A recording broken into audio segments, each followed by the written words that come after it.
It's 6 a.m. on Monday morning, and I'm just about to go for a run. This is the first time I've run in the morning this year, and I'm doing it because I'm desperate to feel good. I want to get the runner's high, and hopefully it will last for the 5 hours that I see the students today. I can't change their behavior 100%. I can't change all the things that are going to happen today that will try my patience, but I can change my mood from the inside out, hopefully by going for a run and having the endorphins last for the day. That's my plan anyway. We'll see how long I last with it.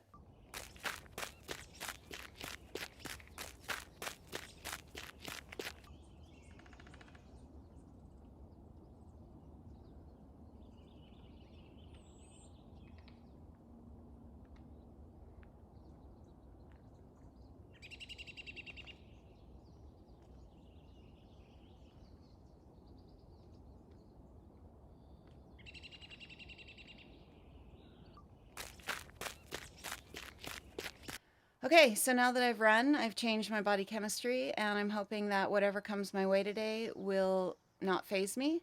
I'm going to look for the humor in it. I'm going to look for the joy. I'm going to try to not get irritated. I am going to try to just be patient and calm and positive, and I think it will go better. I can't control what the kids do, but I can control my state of mind to some degree through exercise and through my thoughts. And sometimes just thinking positively is not enough. So I kickstarted this week. My intention, I had the idea on Friday, like, how am I going to get through this year? If I have to tell a kid to pull up their mask one more time, I think I'm going to just lose my mind. So I decided, okay, I'm just going to run every day before work and see if it increases my joy and happiness and inoculate me against all the stress of the job. So I started this morning by talking to my class about Friday, just debriefing a little bit. What had happened was we had some frustrations around technology, and also I was frustrated about their behavior because I was trying to edit their work and they weren't being quiet, and I was under a time crunch to get something printed off before the end of the day because it wouldn't save, and it was just a really stressful situation and a bad way to end the week. So I told them that I have a plan to make sure that I don't get into that yellow zone again, which is when you feel irritated and stressed. And I said that I ran this morning to get into the green zone, and now I have a good level of energy and I also feel calm.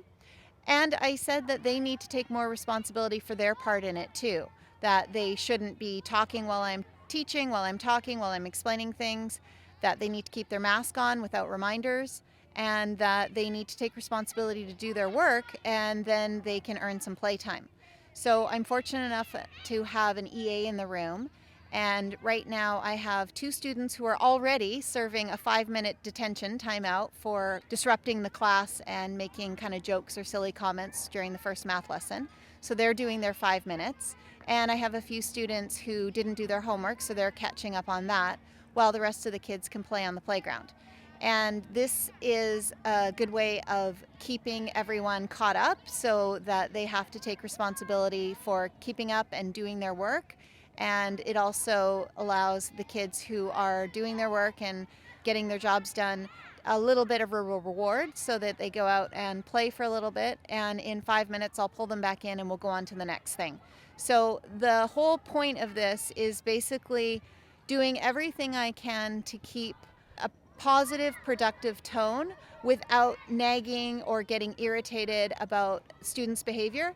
And what I really came to the conclusion over the weekend is that I have to get myself up. I have to get my energy and my calmness and everything in that sweet spot, in that green zone, where no matter what they do, I'm looking at it as a challenge of what I can do to help them and teach them, as opposed to something that's irritating me and making me feel like, oh, I'm so burned out or something like that. Yeah, it's only like 9:45, but so far the plan is working.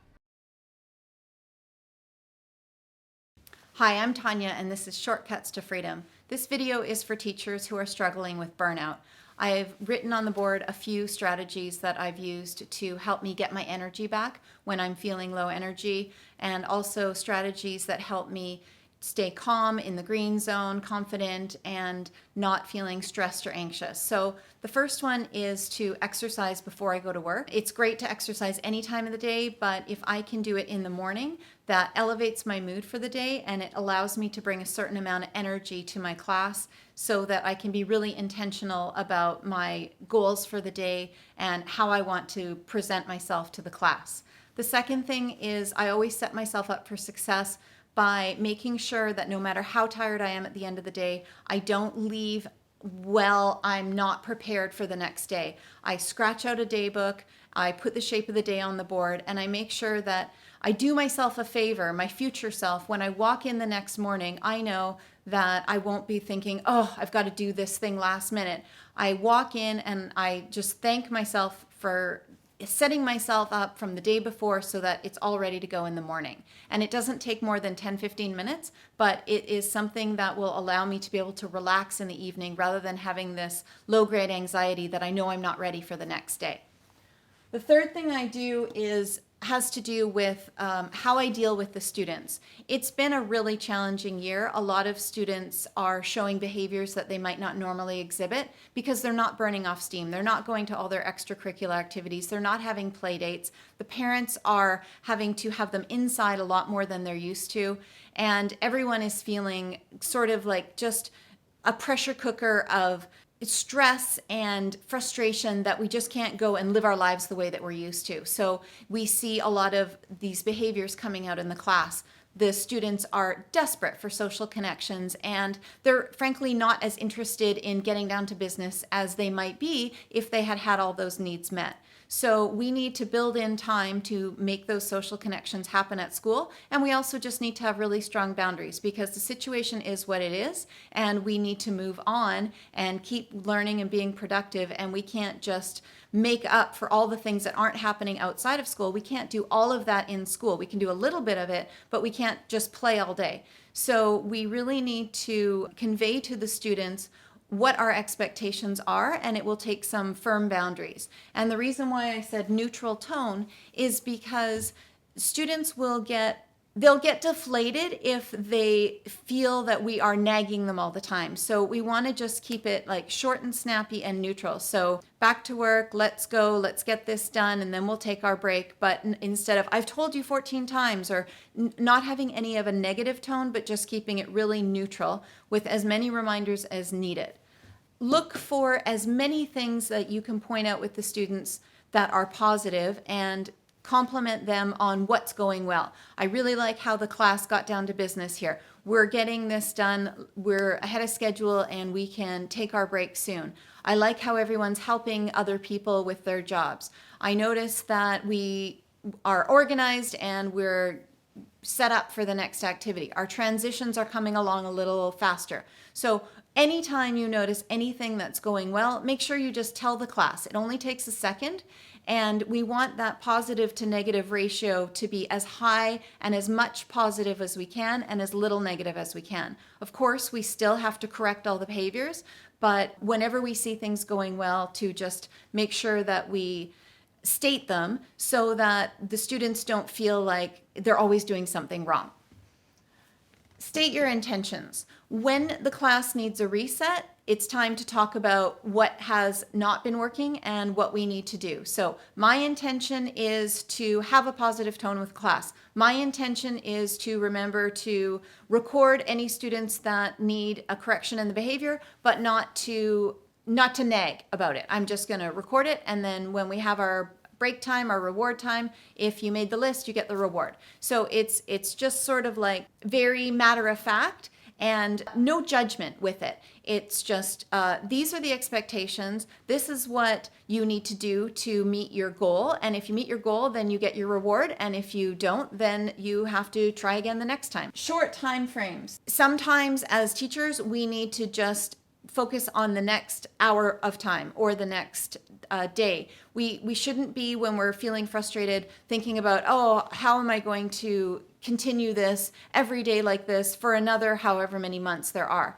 Just take it day by day. And with the students, maybe it's only going to be 20 minutes at a time. So however stressful or challenging the situation is, the shorter the blocks that we need to focus on. So don't get caught up worrying about the future and thinking about the future. Just take it in the time block that is manageable for what you can handle. So I hope you found something of value here, especially if you're feeling burned out, if you're losing your confidence or feeling like you've forgotten how to teach. It's not you, it's the situation. We are all struggling and we're doing our best. And just remember that you are providing such an important service for your students by showing up and being there for them in this challenging time, whether you're doing it online or face-to-face. There's a lot of nervous energy around, and when we can take care of ourselves and show up in a calm, caring, and confident way, we really can make a huge difference in people's lives, and there is no end to the ripple effect that this can happen.